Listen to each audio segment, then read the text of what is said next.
자, 가보아요. 수능 28일이에요. 자, 이제 4단원. 4단원은 앞에 3단원에 공을 들였던 것보다는 속도는 아마 좀 더 빠르게 진행을 할 수 있을 것 같아요. 작품들이 좀 약간 짤막짤막한 작품들, 후보작을 제외하고는 제법 할만한 작품이고, 이 단원의 학습 목표 자체가 한국 문학의 개념과 범위라고 되어 있는 게 보이시는지 모르겠는데, 그래서 일단은 이건 학교에서 수업을 하셨는지 모르겠어. 하지만 언급은 하고 가자. 한국 문학이라는 걸 도대체 범위를 어디까지 잡아야 되는가에 대한 얘기를 하고 싶은 거야. 참고로 여러분들 첫 번째 작품으로 용소와 며느리발이라고 하는 설화부터 얘기가 시작되는 거 보이시죠? 예전 같은 경우에는 이 설화 작품이 한국문학의 갈래 쪽 파트에서 많이 다뤄졌었는데, 이번엔 이걸 이렇게 아예 한국문학의 범위 쪽으로 빼버린 게 특징이네. 자, 379페이지 보면서 얘기를 시작해봅시다. 기본적으로, 일반적으로 한국문학의 정의는 뭐다? 한민족의 사상과 정서를 한국어로 표현한 문학을 가리킨다 라고 되어 있죠. 그리고 이 정의에 따르면 나라 밖에 거주하는 한민족이 한국어로 지은 문학도 한국 문학에 포함됩니다. 한국 문학의 기본적인 정의는 한국인의 사상과 정서를 뭘 통해서 한글로 적은 문학을 보고 우리는 한국 문학이라고 부른다는 거지. 자, 휴전선 저쪽에 북한에서 생산된 한국문학어 문학도 당연히 그러면 한국문학이라고 볼 수 있다라고 한다는 거죠. 한국어는 우리 한 민족이 사용해온 언어를 뜻하는데, 이에 따르면 선인들이 창작한 한문문학도 그럼 자연스럽게 한문문학에 포함돼. 플러스 선인들, 선조를 말하는 거겠죠? 선인들은 한글이 아니라 우리 말이죠. 그 당시에는 한글이 없었죠. 표기할 수단이 없었습니다. 그래서 한문으로 작품을 활동할 수밖에 없었고, 그렇게 되면 자연스럽게 한문 문학도 역시 우리 한국 문학의 범위에 포함시켜야 한다라는 얘기를 하고 있지요. 그리고 근대 이전의 문인들은 주로 한자와 한문으로서 문학 활동을 했기 때문이라고 얘기가 되어 있을 겁니다. 그리고 마지막, 최근에는 한민족 문학이라는 것도 쓰이고 있는데요. 변화하는 시대에 발맞추어서 우리의 시야를 넓혀서 국외 한민족의 문학에도 관심을 갖자는 뜻이 담겨 있고, 이렇게 하다 보니 국외 한민족의 한국 문학도 포함되죠. 플러스 국외 한민족의 문학. 자, 이런 식으로 이 시스템을 이렇게 이해하시면 돼. 기본적으로 완전 FM 정의는 뭐냐면, 우리나라 사람이 우리의 말로 우리의 정서를 표현하는 작품이 한국문학이야. 근데 이렇게 되면 어점들이 생기는 게, 첫 번째, 우리나라 사람이 지었고 우리 정서를 표현한 것도 많은데 그게 한문이라면 이 돼버리는 거야. 근데 그 당시에는 동아시아 문화권이라고 해서 한자를 공용문학으로 썼었지, 문어로. 그러면 그 작품도 한국문학에 포함시킬 수 있다. 두 번째, 한국 사람인데 이란으로 이민을 갔어. 이란으로 가가지고 한국에 대한 추억을 그리면서 한국에서 있었던 이야기를 소설로 써왔다. 그러면 그 작품은 한국문학이 맞냐 아니냐? 맞다고 보자는 거지. 그럼 거꾸로 외국 사람이 한국에 와서 한국에서 살았던 체험을 우리말 문학으로 만들어서 써냈다면 그 작품도 한국 문학으로 볼 수 있다는 얘기가 되는 거죠. 한 베트남 이주민 가족의 이야기라든가 충분히 가능하다는 얘기죠. 이렇게 범위를 넓힐 수 있는데요. 자, 밑에 보시면 문학의 범위라고 해서 구비문학, 기록문학 이렇게 용어들이 있을 거야. 요거는 한번 체크만 하고 넘어갑시다. 문학은 말로 된 것과 글로 된 것이 있지. 말로 된 문학은 구비문학이라고 하고, 글로 된 건 기록문학이라고 부릅니다. 자, 문학의 이번에는 구분입니다. 기본적으로 구비문학이라는 게 있고 기록문학이라는 게 있어요. 구비문학은 말 그대로 이야기입니다. 썰 풀어주는 거죠. 반대로 그래서 구비문학은 원시시대 이래 지금까지 줄기차게 창작되고 입에서 입으로 전승되어 왔는데요. 구비문학은 구가 말 그대로 입이잖아, 그치? 입에서 입으로 전승되는 문학이고요. 그러다 보니 이 안에서는 설화, 민요, 무가, 판소리, 민속극 같은 작품들이 포함이 된다는 얘기가 나와 있을 거야. 요 범위도 한번 잘 기억해 놓으실 필요성이 있습니다. 그죠? 설화는 당연히 구비문학입니다. 물론 우리가 글로 써서 우리가 읽고 있는 건 사실이지만 실제로 전승되는 건 이 말에서 말로 전승된다는 거죠. 또 민요, 무가, 판소리, 민속극, 오케이, 작품의 갈래들 잘 기억해 놓으시고요. 다음, 기록문학은 문자에 따라 한문문학과 국문문학으로 또 나눌 수 있다. 한문문학과 국문문학으로 나눌 수 있다. 솔직히 여기 있는 개념 중에서 어려운 거 1도 없죠. 어려운 개념은 아닙니다. 정확하게 한 번만 짚어놓으면 되는 거예요. 우리 고유의 문장이 한글 나오기 전에는 물론이고 그 이후에 역시 한자와 한문으로 된 한문문학이 국문문학과 함께 창작되고 향유됐죠. 한자를 빌려 우리말을 표기하는 차자표기법에 따라, 차자표기 알고 있죠? 글자를 빌린다는 뜻이죠. 그래서 표기한 향가, 향찰 표기된 문학을 향가라고 합니다. 맞습니까? 향가 역시 우리 국문문학이 맞고요. 또 한문문학은 신라나 고려, 조선시대의 지식인들이 주된 청자층, 향유층이었습니다. 특히 조선시대에 발달했었죠. 국문문학은 한글 창제와 함께 나타나서 한문문학과 경쟁하며 전개됐고요. 개화기 문학이 대두하기 전 한글로 된 소설, 시가, 수필들과 개화기 문학 이후의 문학은 여기에 포함되고 지금은 한자로 글 쓰시는 한문문학을 하시는 분이 많지는 않지만 분명히 존재합니다. 한시는 아직도 청산되고 있는 게 맞으니까요. 네. 자, 이렇게 해서 범위를 한번 체크했다라고 생각하시면 되고요. 참고로 오른쪽에 있는 표만 기억하시면 돼. 현실적으로 한국문학의 정의는 이러하다. 내용은 이러한 게 담겨 있어야 되고 수단은 한국어여야 한다라는 거. 그런데 한민족은 나라 밖에 있으니까 그것도 한국문학. 우리 민족 사람들이 한글 창제 이전에 썼던 문학도 당연히 포함시켜야 하므로 한문문학도 포함됨. 이런 식의 얘기가 있을 거야. 단순하죠? 금방 끝날 겁니다. 자, 이렇게 해서 그 다음 페이지부터는 우리 한국문학에 포함되는 우리가 그동안 배우지 않았던 다양한 갈래들의 작품들을 보자는 거야. 그래서 한시도 배우고 설화도 배우고 이렇게 되는 거죠. 자, 첫 번째 작품 가봅시다. 용소와 며느리바위. 어렵지 않습니다. 입에서 입으로 전승되는 이야기다 보니까 어렵지 않아요. 지금 작품 안내 부분 잠깐 볼까요? 이 작품은 황해도 장현읍에 전해 내려오는 전설을 채록한 글이다. 이게 갈래는 뭐라고요? 전설입니다. 자, 기본 지식 하나만 체크하고 하자. 설화라는 갈래가 있지. 설화라고 하는 건 입에서 입으로 전승되는 문학을 말해. 이 설화 안에는 총 3가지 세부 갈래가 있죠. 뭐가 있습니까? 신화, 전설, 민담이라고 하는 3가지 세부 갈래가 있어. 신화라고 하는 건 무엇이 있는 이야기? 신성성이 있는 이야기를 신화라고 부르죠. 그래서 우리가 알고 있는 대부분의 신화들은 약간 건국 신화에 가깝다는 거 알고 계시면 좋겠고요. 단군 신화, 주몽 신화, 그렇지? 턱거세 신화 같은 것들이 포함되죠. 전설은 특징이 구체적 증거물이야. 그래서 보통 전설은 보통 예전에 전설의 고향 같은 프로그램을 생각해보면 지금도 황해도 장현읍엔 무엇이 남아있어서 무슨 날짜가 되면 빨간 눈물을 흘린다고 해. 뭐 이런 식의 얘기가 항상 남아있게 마련이죠. 증거물이 포함되면 뭐다? 전설이다. 되셨죠? 자, 그리고 마지막 민담이라고 하는 건 흥미로운 이야기면 민담이야. 그런데 흥미만 있어서는 전설은 되지 않아. 니들 최불암 시리즈 모르잖아. 전혀 모르죠. 참새 시리즈 전혀 모르죠. 선생님이 학생 때 유행했던 코드야. 오케이? 그러니까 재미만 있다고 해서 너희들한테 전수되지 않는다고. 그러면 재미에다가 뭐가 포함될까? 교훈이 포함되면 오케이? 민담이 된다는 얘기죠. 너무 세대가 오래된 옛날 얘기라서 재미는 없으니까 굳이 할 필요는 없고요. 자, 이렇게 3가지 갈래 봤습니까? 지금 우리는 그 중에서 뭘 보자? 요거 전설 좀 봅시다 라고 하는 겁니다. 전설이니까 구체적 증거물이 있을 거라고 생각하시고요. 자, 2번째. 참고로 이 작품은 특징이 채록입니다. 채록이 무슨 뜻이죠? 채집하여 기록한 거야. 누가 옆에서 말을 해준 거야. 그럼 말한 거를 녹음기로 따놓고 나중에 글로 옮겨오는 것 뿐이죠. 그럼 굉장히 무슨 특징이 나타날까? 구어체적인 특징이 나타나겠죠? 문장의 주술관계가 엄격하게 드러나지 않고 말을 하다가 왜 사람이 말을 하다 보면 뭐 이런 것들이 다 포함된다는 거. 실제 말하는 듯한 느낌 준다는 거. 자, 이렇게 요소들 잡아주시면 되겠습니다. 가자. 자, 지문 읽어볼게. 용소는 장현읍에서 한 20리 되는 거리에 있는데 라고 하면서 시작하고 있죠. 지금 얘기를 시작해보면 먼저 용소라고 하는 것이 장현읍이라는 장소에 있다라고 얘기하면서 아까 말씀드렸지. 이 작품이 뭐라는 증거물을?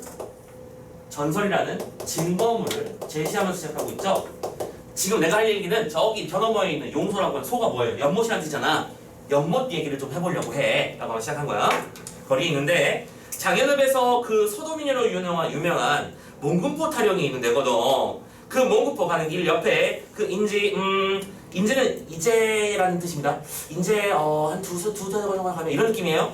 인제 그 바로 옆길 옆에 용소라는 곳이 있는데 그 전설이 어떻게 됐냐 할 것 같으면 그렇게 옛날 예적 얘기거든. 봐봐. 옛날에 그 지금 용소가 있는 자리가 장제첨진의 집터 자리라 그래. 자, 여기는 원래 장제첨진의 집터였다라는 전설이 있다는 거지. 그래서 장제첨진의 집터 자리인데 근데 지금 장제첨진의 집터라는 단어가 반복적으로 되는 거 보이십니까?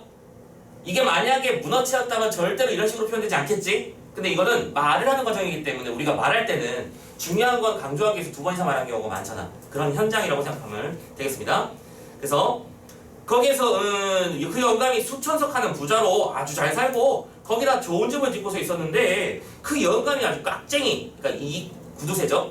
이 깍쟁이가 돼가지고 다른 사람 도무지 도와주지도 않고 돈만 모으던 그런 유만 영감이라서 거기 사람들이 말하자면 되지 않은 그런 영감이라네 하면서 얘기를 시작했어요. 네, 짚어있는데 이 장제첨지가 구두쇠예요. 인색하는 거죠. 자, 우리는 여기서 뭘만 잘 챙기면 될까? 이 작품이 체록된 구술 작품이라는 것의 특징. 첫 번째, 반복이 굉장히 많이 보이죠? 지금 특정 어절이나 특정 단어를 반복해서 쓰는 경우가 많습니다. 두 번째, 이걸 우리가 군소리라고 하죠. 이제 그 시기 이런 것들 말이지. 자, 이 두 가지가 이 작품이 뭐랄까 입에서 입으로 전승되는 구비문학이라는 특징을 보여주는 장면이라는 거 확인해 주시면 되겠습니다. 근데 하나 더 있기는 해. 세 번째라고 표시하기 좀 그러는데 기본적으로 사투리잖아, 그렇지? 다른 말로 방언이라고 하죠. 방언을 사용했다는 것은 당연히 현장감과 구체적 정황 같은 것을 하는데 적절하다고 볼 수 있을 것입니다. 되셨죠? 계속 가봅시다. 이제 얘기 듣는 느낌으로 들으시면 돼요. 아니 그래서 국어라는 사람이 국어를 봐도 당최 주지를 않고 또 되게 중들이 인제라고 했어 아까, 그지? 이제 그 시주를 하러 와도 동문 주지를 않고 그런 아주 소문이 나쁘게 나 있는 영감인데 어느 여름철에 이제 거기서 이제 용소 있는 데서 한 20리 가면 불타산이라는 산이 있는데 그 불타산은 절이 많기 때문에 불타산이라는 그런 절이 있는데 거기서 그 도승이 그 영감이 아주 나쁘다는 소리를 듣고서는 우정은 일부러라는 뜻입니다. 시험에 잘 나오는 단어죠. 일부러인지 아무튼 그 집을 찾아가서 그러니까 너무 잘 알고 있는 집인데도 찾아간 거야. 목탁을 치면서 시주를 해달라고. 그러니까 이 영감이 뛰어나가면서 이놈이 너희 중놈들이라는 것은 불농불사, 그러니까 원래는 불농불상일 거야. 농사를 짓는 것도 아니고 또 그렇다고 상업을 하는 것도 아니고 돈 벌기 위한 일은 1도 안 하면서 구걸만 하지 않느냐라는 얘기를 할 때 쓰는 말입니다. 불농불상하고 땡기면서 얻어만 먹고 그러는데 우리 집에서는 절대로 이제 한 쌀 한 톨이라도 줄 수 없으니까 가라고 하면서 화를 냈다는 얘기가 나와 있죠. 자, 계속 가봅시다. 소리를 질러도 그대로 그 중이 그냥 이제 간치를 않고 설날 독경을 하고 있으니까 그 영감이 성이 나서 지금은 되게 삽이라는 게 있지만 옛날에는 그거 지금 뭐라고 하지? 부삽이라고 했었나? 뭐 이렇게 얘기가 되죠. 자, 밑에 여기 왜 감도 표현이 되는지 감 잡히십니까? 이게 구술문학이라는 특징을 보여주는 장면이라서 그래. 얘기하다 말고 딴 얘기 하잖아 이제. 아니 그거 있는데 그걸로 두엄더미에서 소똥을 퍼가지고서는 우리 집에 쌀은 줄 거 없을게 이거나 가져가라 하면서 팍 퍼졌다 라고 말하고 있는 중이죠. 됐습니까? 자, 넘어가기 전에 아래 그 본문의 핵심 정리에 세 번째 녀석 체크 별표 구비문학의 특징 쪼로록 정리해 주시면 되겠습니다. FM적으로 시험 문제가 나온다면 요게 나올 것이라는 거. 참고로 지금 첫 번째 설어의 특징과 종류는 선생님이 미리 말씀 다 드렸죠. 넘어가고 구어체 방언과 분말, 방언은 사투리죠. 그리고 내용의 부연, 같은 말의 반복, 발화와 상황 노출, 과장된 표현. 지금 이거 두 가지는 뒤에 나올 건데 어쨌든 이런 요소들이 구술문학으로서의 특징을 잘 드러내는 장면들이다라고 하는 거 별표 맞습니다. 그죠? 그래서 이 작품과는 내용이 어려울 게 1도 없어. 어떤 나쁜 놈이 처벌받는 얘기잖아. 그러니까 내용 자체의 문제가 아니라 구술문학의 특징을 가지고 시험 문제를 출제할 가능성이 높다. 알아두시고요. 자, 다음 페이지 넘어갑시다. 그렇게 막 욕을 하고서는 바랑이라는 거는 뭐냐면 여러분들 이 크로스백 스님들이 가지고 다니는 크로스백이라고 생각하면 돼. 거기 바랑에다가 쇠똥을 이었단 말이야. 넣어놨다. 그래도 그 집은 조금도 낯색도 변하지 않고서 그저 나무아비 다물만 부르다가 그 쇠똥을 걸머진 채 바깥으로 나오는데 그 바람 옆에 우물이 있었는데 그 우물가에서 그 장제첨지의 며느리가 이제 쌀을 씻고 있다가 그 광경을 보고서는 그 중보고서 하는 얘기하는 말이 있어요. 우리 아버지 천생이 고약해서 그런 일이 있을게 조금도 나쁘게 생각하지 말라고 그러면서 씻던 쌀을 가지고 바가지에 한 바가지 퍼석랑 그 바람이 여줬단 말이야. 합리성을 따지지 마세요. 방금 똥 부어놨던 바람에다가 다시 쌀을 부었습니다. 그죠? 따지지 마세요. 네. 그래서 그러니까 그 중이 며느리 보고 하는 말이 아이고 당신 집에 조금 있다가 큰 재앙이 낼 테니까 당신 빨리 집으로 들어가서 평소에 제일 귀중하게 생각하는 것이 무엇인지 한 두세 가지만 가지고 나와서 빨리 가지고 나와서 저 불타산을 향해서 빨리 도망질을 하라고 라고 얘기를 해줘. 그랬단 말이야. 그러니까 그 며느리가 급히 자기 집으로 들어가서 방 안에 자기 아들을 띄워서 재우던 그 아이를 들추었고, 이게 뭐예요? 평소에 소중하게 여기던 세 존재 중에 첫 번째 자기 자식이죠, 그죠? 자식을 챙기고, 둘째 그 여자가 인지 명지를 짜던 그 명주예요. 도투마리를 끊어가지고 이구 나오다가 기본적으로 생계수단에 해당하는 거잖아요, 그렇지? 내가 실이 있어야 이제 바느질도 해서 품삯을 벌어먹고 살지. 나오고 또 그 자기 집에서 개를 귀엽게 기르던 개를 불러가지고 착하죠? 개를 불러가지고 나와서 그 부탄을 향해서 다른 막질로 가는데, 그렇죠? 어린애 없고 명지 도토마리를 이고 개를 불러가지고 그 불타산을 향해서 얼마쯤 가고 있는데, 자, 또 반복적 특성 계속 보이고 있고요. 아니 그때까지 명랑하던 하늘이 갑자기 흐리면서 뇌성 병력을 하더니 말이야. 어이? 여기까지. 그래서 피했다는 얘기. 됐죠? 자, 지금 나쁜 사람이 천벌받는 얘기지. 결론적으로 여기까지 읽어봤을 때. 그럼 이 작품의 주제는 뭡니까? 권, 선, 징, 악이지. 나쁜 짓을 하면 징벌을 받게 되고 선한 일을 하면 목숨을 구워받는 거잖아. 그치? 권선징악의 코드 잡아놓으시면 되겠습니다. 자, 그런데 그 중에 또 먼저 무슨 주의를 시켰냐고 하면, 당신 가다가 뒤에서 무슨 소리가 나더라도 절대로 뒤를 돌아보면 안 돼요 하면서 그거를 부탁했단 말이지. 이거 뭐라고 합니까? 뭐뭐 하지마! 금기라고 하죠. 참고로 이 금기의 코드는 우리나라에만 있습니까? 정말 세계적으로 되게 많죠. 그 저승의 신 하데스로부터 자기 아내를 구해오던 오르페우스 맞나? 아무튼 뒤돌아보지 말랬는데 봐가지고 입구에서 망했잖아요. 우리는 하지 말라면 하고 싶어요. 그죠? 열지 마시오 써져있으면 왠지 뒤에 뭔가 있을 것 같고요. 그런 일이 벌어지죠. 그래서 부탁을 했는데 그 여인이 갑자기 뇌성병력을 하면서 그 벼락치는 소리가 나니까 깜짝 놀라서 뒤를 돌아봤단 말이야. 오케이? 금기를 뭐 했어? 어긴. 그럼 여기도 뭐가 당연히 징벌이 따라가야 되죠. 하지 말라는 걸 하게 되면 천벌이 닥친다라는 것을 이야기를 통해서 전상하고 있다는 얘기지. 오케이? 한밤중에 휘파람 불지 마. 뱀 나오잖아. 오케이? 한밤중에 손톱 깎지 마. 쥐가 물어가서 너로 변신할 거야. 이런 금기들이 옛날에 있었다고. 그래서 그러니까 그 자리에서 그만 화석이 내버렸어 하면서 끝나버렸죠? 됐습니까?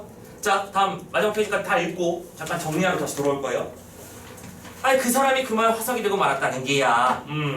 걔도 화석이 돼서 그 자리에 그래 서 있다고 하는데, 그 지금도 그 불타산 아래에서 얼마 내려오다가서 그 비슷한 거기 사람들은 이것이 며느리가 화석된 거라고 하는 걸 바위가 있어. 자, 실제 이것도 증거물로 얘기하고 있는 중이죠. 참고로 이 근처에는 그럼 내용이 예상됩니까? 커다란 연못이 있고, 연못 옆에 올라가는 길로 산이 하나 있고, 여긴 절이 하나 있을 거야. 그리고 올라가는 언덕에 웬 돌바위가 하나 있겠지. 감 딱 보시죠? 여기가 용서일 거고요. 이게 며느리 바위일 거고요. 불타산이 되겠죠. 됐습니까? 자, 역시 사람 모양하고 뭐 머리에 이인 거 같은 거 하고 그 아래 개 모양 같은 그런 화석이 아직도 있단 말이요. 이거 뭐라고 한다? 여기 써놔? 구체적 증거물. 증거물. 계속합니다. 근데 그때 이 벼락이를 치면서 그 장주천민의 그 집이 전부 없어지면서 그만 거기에 몇백 길이 되는지 모르는 그 집이 큰 소가 됐단 말이야. 근데 그 소가 어느 만큼 넓으냐 하면 여기 어린이 놀이터도 보다 더 넓은데 이거 그만 한 2배쯤 되는 품인데, 그러니까 지금 이야기를 전달받고 있었을 때 놀이터 옆에서 전달받고 있었는 거지, 그치? 그 소에서 물이 얼마나 많이 나오는지 물소리가 쿵쿵쿵쿵쿵쿵 하면서 그 곁에 가면 이제 집안이 울린단 말이야. 일일이 너무 물이 많이 나와서 그 물 가지고서는 몇만 석 되는, 이제 말할 것 같으면 수천 정보, 옛날엔 정보라는 평 단위가 있었어요. 그 평야에 논에 물을 소에서 나온 물 가지고서 되는데 그 물은 아무리 비가 와도 느는 법이 없고 아무리 가물어도 주는 법이 없어. 사람들이 그게 얼마나 깊으나 보려고 명주실을 갖다가 돌을 넣어가지고는 재니까 명치를 며칠 넣어도 그 물이 끝을 보는다고 그만큼 깊은 소가 됐단 말이오 하면서, 야 그럴 리가 없잖아. 지금 이거 딱 봐도 뚫은 건 아니잖아, 그지? 무슨 거죠? 과장이죠. 이렇게 과장의 표현으로 이야기를 전달하고 있다. 이렇게 하시면 벌써 작품 끝난 겁니다. 되셨죠? 간단한 얘기였습니다. 자, 앞으로 잠깐 돌아가서 우리가 해야 될 게 있어요. 뭐냐면 383페이지 국문의 심정리에 굉장히 중요한 얘기가 나와 있을 겁니다. 요게 조금 이 작품 전체 하이라이트 부분이라고 생각하고 들어가 봅시다. 자, 일단은 권선징악이라고 하는 주제 찾는 건 크게 어려운 건 없었어요, 그죠? 근데 아니 착한 일을 했던 며느리는 도대체 왜 벌을 받아야만 했을까라는 차원을 좀 생각을 깊이 해봐야 된다는 얘기지. 그게 바로 뭐야? 금기라는 거고, 금기시한다는 말을 우리 영어식 표현으로는 터부시한다라고 하죠. 터부. 주술적 의미가 담겨 있다는 거. 바로 이 금기는 어떤 효과를 가지고 있는 거야? 당대 민중에게 우리가 쉽사리, 그러니까 딱히 이론적으로 하면 안 되는 이유를 설명하기는 어렵지만 안 하는 것이 신상이 좋다라고 하는 것을 의견 중에 전달하기 위한 훌륭한 수단으로 작동했을 가능성이 높다는 거죠. 오케이? 하지 말라는 걸 하면 벌을 받는다더라라는 것을 이야기 통해서 자꾸 들으면 하지 말라고 하면 자연스럽게 안 하게 되는 일들이 많이 벌어진다는 얘기죠. 자, 여기 보세요. 며느리에게 요구된 금기 첫 번째 뭐요? 뒤를 돌지 마세요. 금기를 지키면 불타산이라는 정소, 그리고 이 작성 당연히 구원의 세계가 되겠지. 구원에 이를 수 있지만 금기를 어기면 재앙을 받게 된다라고 되어 있을 겁니다. 결국 그런데 금기를 어기게 됐다는 얘기는, 자, 이 기는 세 가지가 중요해. 별표. 본능이나 욕망을 이겨내지 못하는 인간의 한계를 보여준다. 오케이? 금기의 특징 가자. 1번 인간의 한계라고 하는 어떤 특징을 보여준다. 두 번째, 이야기를 보다 극적으로 만들어서, 그렇지? 극적인 긴장감을 부여한다. 하지 말라고 하면 할까봐 두려운데 우리가 흔히 요즘 말로는 플래그를 세운다라고 표현을 하죠. 자꾸 그런 말을 해가지고 이 전쟁이 끝나면 우리 여자친구랑 결혼을 할 때 그러지 말하지 마세요. 죽습니다. 그러면 하지 말라고. 자, 그럼 플래그, 우리가 긴장감을 유발시킨다는 거죠. 세 번째, 작품의 무슨 성? 비극성을 더해준다. 되셨습니까? 네. 자, 그리고 두 번째, 이원적 세계관이라는 말도 나와 있네요. 이 작품의 배경 사상이라고 볼 수 있겠네. 자, 기본적으로 장제첨지의 집이 있는 공간은 세속적 세계야. 돈이나 세속적 가치를 추구하다가 벌을 받는 공간이기도 하지. 즉 악의 공간이야. 그런데 나중에 며느리한테 뭐라고 했어? 저 불타산으로 올라가면 살 수 있을 것이다 라고 말했지. 초월적 세계를 설정했다는 겁니다. 그쵸? 그래서 보시면 불교적 공간, 심판자의 도중의 공간, 구원의 공간, 불교를 꼭 구원의 대상으로 생각했다는 거, 우리 전설에서 특징으로 확인하시면 되겠고요. 마지막 세 번째, 상징적 의미 찾읍시다. 첨지랑 며느리랑 도승이 있지. 첨지는 누가 봐도 세속적 악인, 도승은 누가 봐도 초월적 선인. 그러면 여기서 며느리는 뭐냐는 거야. 세속적 세계와 초월적 세계 사이에 뭐 중간자적 존재라는 거 확인할 수 있다는 거. 되셨죠? 이런 요소 잡아주시면 되겠습니다. 괜찮나요? 자, 그럼 하나만 더. 오른쪽 다음 페이지 넘어가서 384페이지 오른쪽에 구문이에 보면 증거물에 대한 설명의 오가라는 부분이 나와 있을 거예요. 이거는 서술형 가치가 가능성이 조금 있어서 한번 체크 좀 해보고 넘어갈게요. 자, 결국 증거물이 중요하다는 얘기를 했었잖아. 전설에서는 증거물이 등장하여 우리에게 신빙성을 부여한다라고 했었지. 그런데 이걸 조금 더 디테일하게 뭔가 설명할 대상이 필요하다면 이런 단어를 기억하자. 첫 번째, 사실성과 신빙성은 너무 뚜렷하게 보이지? 이 단어는 기억할 만한 가치가 있을 것 같아요. 사실성과 신빙성. 근데 두 번째, 지속성이라는 말이 튀어나오는 게 좋다. 그럼 뭐냐? 과거에 있었던 이 이야기가 현재 우리가 보고 있는 어떤 대상을 기반으로 하는 이야기라는 거는 이 이야기가 그때 당시의 이야기로 끝나버리는 것이 아니라 지금까지 이어질 수 있는 가치가 있다는 거. 지금도 어딘가에 그런 일이 존재하고 있다는 거라고 해서 이야기의 현재 지속성을 강조하게 된다라는 거 잡아주시면 가치가 있는 말이 외워진 것 같아요. 됐죠? 오케이, 좋아요. 여기까지 해서 내용 봤고요. 학습활동 빨리 체크하자. 1번 넘어가. 1번 다음 내용이니까. 2번, 자, 구비만에게 특징과 관련지어서 용서와 며느리 바위를 확인해 봅시다 라고 되어 있죠. 가보자. 설화는 구전됨으로써 그 존재를 유지해 갔는데요. 설화의 구전은 이야기의 구조에 힘입어 전수됩니다. 그럼 생각해보자. 지금 이때 체록한 설화와 지금 누군가가 해주는 이야기가 똑같을 리가 있다 없다? 절대 없겠지, 그지? 이야기할 때마다 다른 요소가 나타날 거예요. 즉 하자는 이야기의 세세한 부분을 그대로 기억하여 고스란히 전달하는 것이 아니라 이야기의 핵심이 되는 구조를 기억해서 나름대로 수식을 덧붙인다. 그래서 설화는 일반적으로 신화 전설 민담으로 나뉘는데 이 중 전설은 제한된 시간과 장소, 오케이? 구체적으로 제한된 시간과 장소라는 표현을 썼어. 이런 구체적인 시간과 장소는 전설이 가지는 진실성을 뒷받침하는 구실을 하고, 또한 전설은 특정의 개별적 증거물을 가진다. 개별적 증거물, 아까 말씀드렸던 구체적 증거물. 참고로 여기서 이 얘기를 좀 기억하자.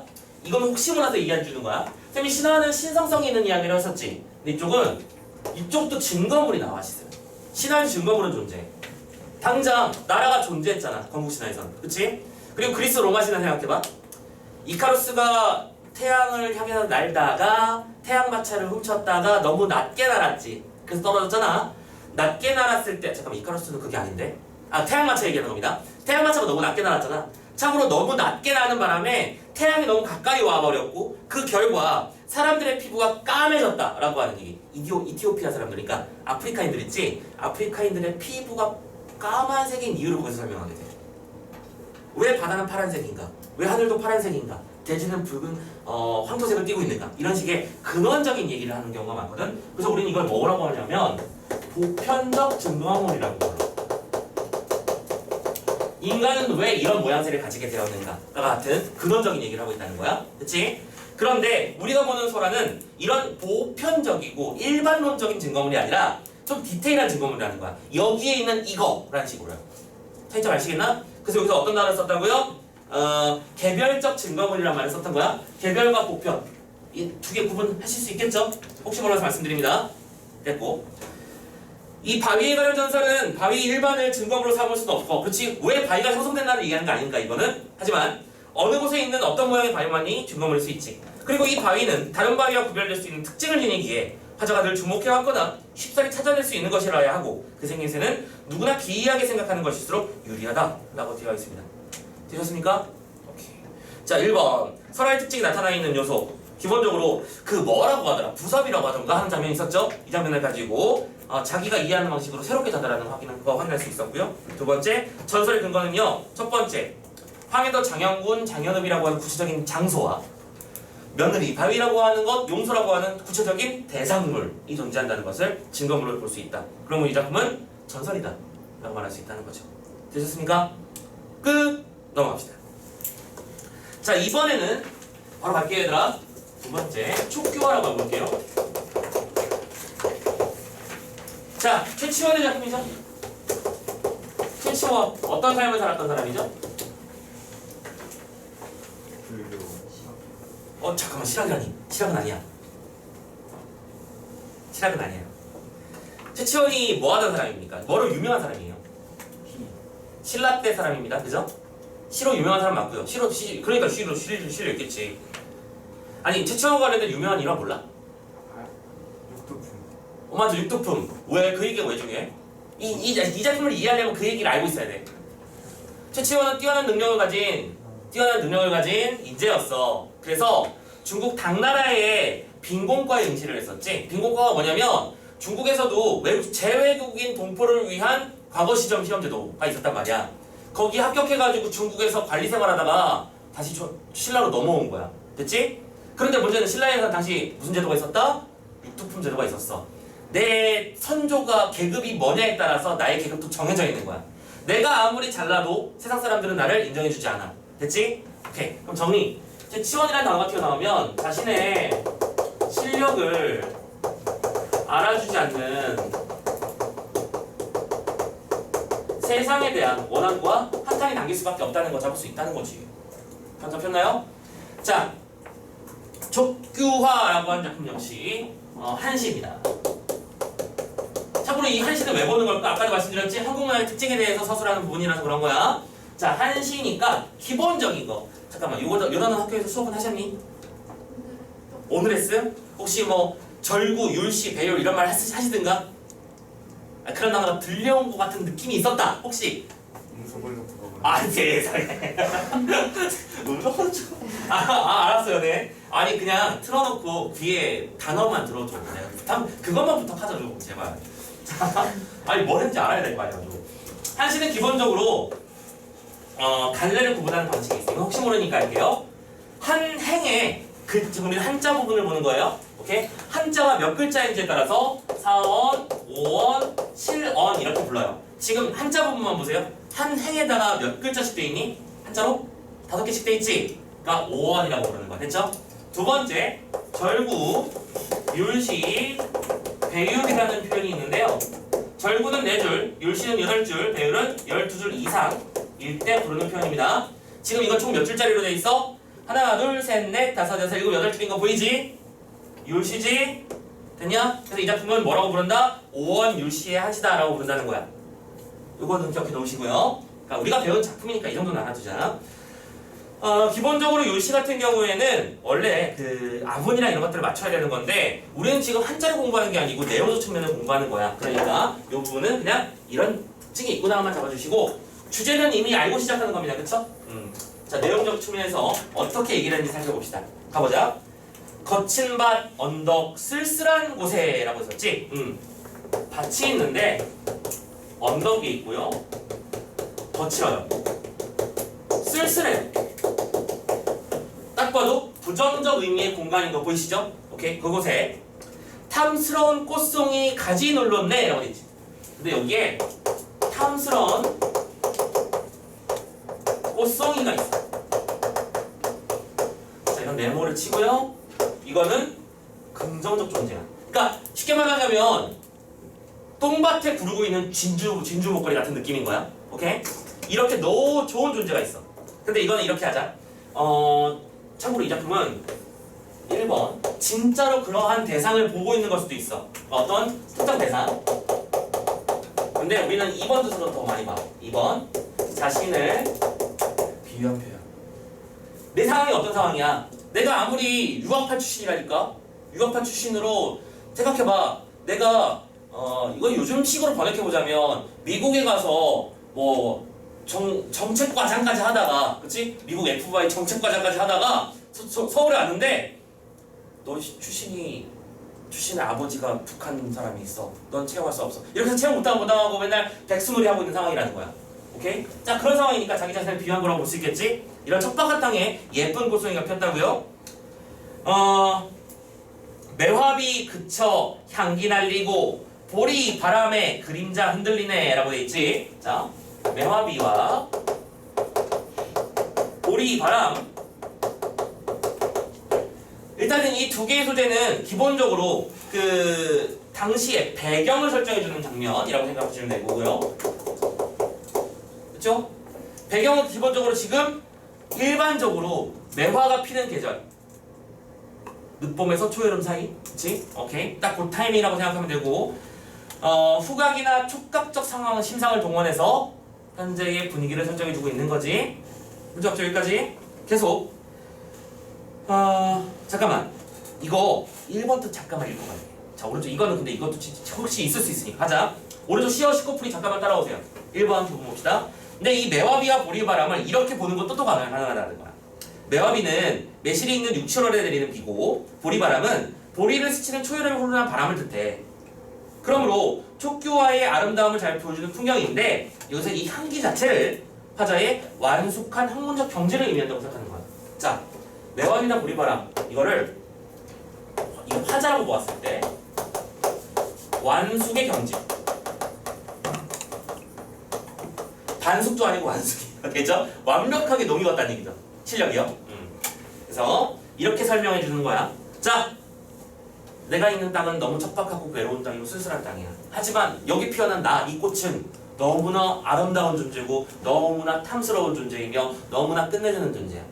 여기 있으면 되는 대상이 아니야. 그런데 술에 탄 사람 누가 보아주리? 이거 중요한 말이죠. 자, 이런 상황에서 술에 탄 사람이 누가 보아줄까?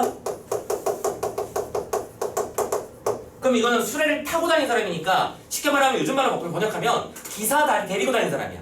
김 기사 잠깐 서보게. 저 꽃이 아름답군. 이렇게 할 수 있는 사람을 말하는 거겠지? 자, 그걸 누가 보아줄 수 있겠느냐? 라고 서리법으로 표현한 거야. 그럼 보아준다 안 보아준다? 보아주지 않는다는 얘기죠? 오케이? 사람은 보아주지 않고요. 그래서 이 녀석은 서리법. 에헤이, 맞섰네. 서리법 잡아주시면 되겠고, 또 벌나비만 부질없이 찾아내라고 돼 있지. 자, 반대되는 단어야. 벌나비만 부질없이 나눠주고 있어. 자, 그러면 이 작품을 또 자신 라인이고 자신의 경지라고 보았을 때 이 술에 탄 사람은 누굴 말하는 거라고 생각할 수 있을까?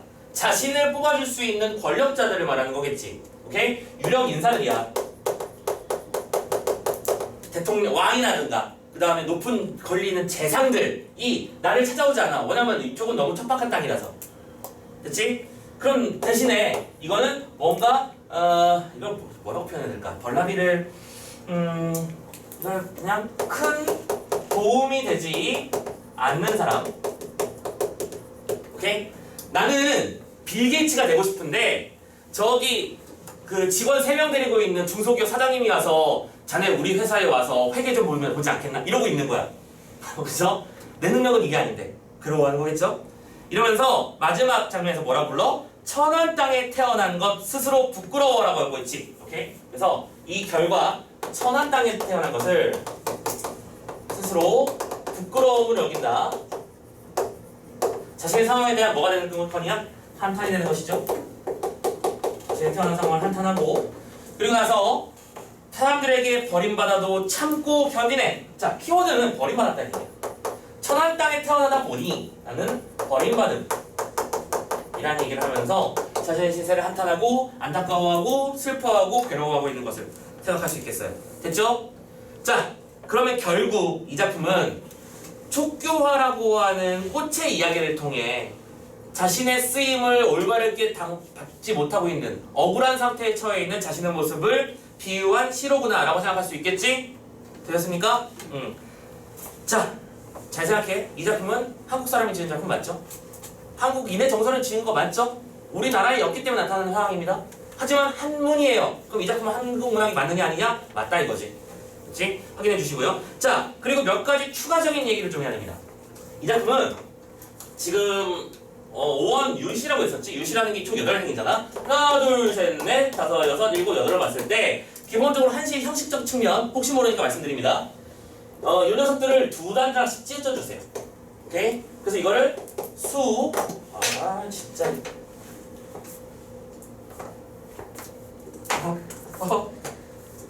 수 살짝 써야겠다. 함, 경, 미. 그 다음에 련이라는 말을 붙여요. 이렇게 수련, 함련, 경련, 미련이라고 하는 4개의 행으로 나눠. 참고로 만약에 이 작품이 사원 절구였다면 기승전결이었을 거야. 맞지? 기승전결이 되는 데는 수, 함, 경, 미라는 단어도 혹시 모르니까 좀 체크해 드리도록 하고요. 근데 요거보다는 우리는 이렇게 보는 게 조금 더 가치 있는 것 같아. 이 작품을 이렇게 두 덩어리를 찢어봐. 오케이? 자, 선생님이 지금 파란색으로 금을 그렸어. 어느 밭에 꽃송이가 피었는데 바람 불고 있는 상황이야. 그럼 이건 뭐야? 주변의 전경을 보고 있는 거였지. 그런데 그 아름다운 꽃을 아무도 봐주지 않고 벌런 아위 따위만 봐주고 있다라고 하고 있는 거죠. 오케이? 자신의 생각이죠. 그러면 앞부분에서는 자연의 전경을 얘기하고 뒷부분에서는 자신의 거기에 따른 생각을 얘기했으므로 선, 경, 후, 정이라고 말하는 것도 있겠지. 작품 자체를 이렇게 좀 찢어주셔야 될 것 같습니다. 되셨죠? 자, 결국 자신의 어떤 신세에 대한 한탄의 이야기를 하고 있는 작품이라고 보시면 되겠고요. 그래서 이때 촉규화를 화자의 정서를 투영한 대상이라고 부르는 것도 알아두십시다. 됐죠? 정서를 투영하다. 자, 내용은 다 봤고요. 뒤쪽에 있는 핵심 정리 중에서 체크할 만한 게 있을까? 자, 두 번째 거 보자. 자, 첫 번째 건 선생님이 설명을 다 해드렸기 때문에 넘어갑니다. 두 번째 거 볼게요. 화자의 자기인식과 현실인식. 자기인식은 뭐예요? 나는 뛰어난 존재야 라고 하는 뭘 가지고 있다? 자부심을 가지고 있어. 오케이? 그래서 자기 자신을 뭐에 비유했거든? 탐스러운 꽃송이라고 비유했으니까. 오케이? 근데 두 번째, 현실은 어때? 술에 탄 사람은 그 누구도 봐주지 않는 꽃이라는 거야. 그럼 뭐예요? 높은 관리나 벼슬아치들이 신분이 천하다는 이유만으로 나를 봐주지 않는 상황을 뭐하고 체념하고 있는 거지. 그럼 키워드 2개 나왔네요? 자부심 플러스 체념. 요것도 정리해놓고 나중에 선택지에 쓸만한 단어들이 된다고 생각하시면 되겠습니다. 되셨죠? 그리고 요 세 번째 거는 요 약간 요즘 스타일의 문제에 나올 수 있어. 요즘 스타일 문제. 이 작품이 실제로 중국에서 지은 건지 우리나라에서 지은 건지 알 수 없는 상황이거든. 그러다 보니까 작품의 주제를 조금 다르게 잡을 수도 있다는 거야.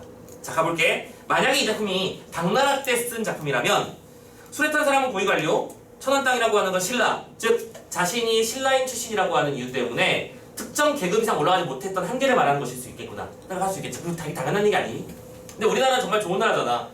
외국인이지만 우리나라로 귀화해서 외국인들을 위한 특별한 법도 제정할 수 있는 나라이기도 하고, 그지? 그런 국회의원도 있잖아, 그죠? 심지어 이번에는 북한 사람도 탈북민도 국회의원이 되었죠. 탈북민, 참고로 강남 쪽입니다. 탈북민이 국회의원이 되셨어요. 뭐 그 사람은, 그분이 앞으로 행정이랑 이런 것들을 우리 한국의 통일에 이바지해 주신다면 더할 나위 없이 좋겠고 선생님 개인적으로 그렇게 생각해. 근데 어쨌든 세상이 많이 바뀌었다는 얘기야. 옛날에는 출신과 지역만으로도 많은 것들이 차별받았었는데 우리나라는 지금 많이 좋아지고 있는 거라는 거지. 두 번째, 신라에 귀국한 후라고 생각한다면 지금 우리가 읽었던 일반적인 해석이 되는 거죠. 그렇죠? 내가 이렇게 뛰어난 능력을 가지고 있음에도 세상 사람들은 나를 알아주지 않아. 자, 그래서 참고로 오른쪽 4번의 이 얘기 한 번만 읽고 넘어갈게요. 신라 문인 최치원은 당나라 유학 중에도 뛰어난 학문적 재능으로 중국에 널리 이름이 알려졌습니다. 이런 애가 있어. 근데 신라 출신이라는 이유만으로도 높은 관직에 이르러 올라갈 수는 없었다는 거지. 자, 그 한계를 느껴 신라로 돌아왔습니다. 그런데 여전히 신라에 돌아와서도 육두품 출신이라는 이유만으로 그 능력을 펼칠 기회를 얻지 못하고 세상을 떠나게 되죠. 그 얘기 됐죠? 자, 다음 페이지 넘어갑니다. 자, 1번 문제가 왜 1, 2, 3, 4, 5, 6, 7, 8로 찢어져 있는지 이해해주세요. 오케이? 탐스럽지만 향기를 날리고 흔들리지만 아무도 보여주지 않고 참고 견디는 꽃의 모습을 보여주고 있다. 2번, 자, 육두품 출신, 당나라 유학파, 빈곤과의 장원급제까지 했어. 그리고 참고로 너무 유명한 작품이지 격황소서, 황소에게 보내는 글이라는 글을 써서 쉽게 말해서 야, 얼마나 글을 잘 써야 글을 보고 못해 먹겠다, 내가 졌다 라고 생각할 수 있을까. 그치? 그런 멋진 글을 쓰셨단 말이야. 하지만 결국 한계를 느끼고 29세 신라로 돌아왔음. 진골귀족 득세, 도수대와 반란이 행항하는 올망진창의 상황, 골품제의 모순과 원까지 미학으로 개혁 의지를 실현하는 데 실패한 최치원은 결국 42여세 장년의 나이, 그러니까 가장 절정기라고 선생님 개인적으로 생각하거든. 3, 40대가 20대 때는 이제 한창 배워가지고 자신의 뜻을 밀어붙이는 추진력 있는 시기라면 그 30대와 40대 때는 진짜로 가장 완숙한 경제에 이르는 단계라고 생각해. 근데 그 나이에 뭐 했어? 은거해버렸어. 그냥 할 수 있는 게 없으니까. 그렇죠? 그래서 1번 문제는 지금 방금 선생님이 설명해 드렸죠? 이 작품이 당나라에서 지어진 것인지 아닌지에 따라 주제를 바꿔줄 수 있다는 거. 그리고 2번, 결국 마지막 줄 한 줄만 읽을게. 자신의 한스러움을 아무도 알아주니 없는 촉규화에 비유하여 탄식하고 있다. 잡아주시면 될 것 같아요. 괜찮아요? 오케이, 됐습니다. 여기까지 해서 정리 맞으시고요. 마무리하고요. 자, 잠깐만 쉬었다가 평상에 있는 국수집부터 또 뒷작품들 이어가고요. 홍보전 잠깐 건너뛰고 다른 작품들을 먼저 좀 정리를 할게요. 자, 쉬어갑시다.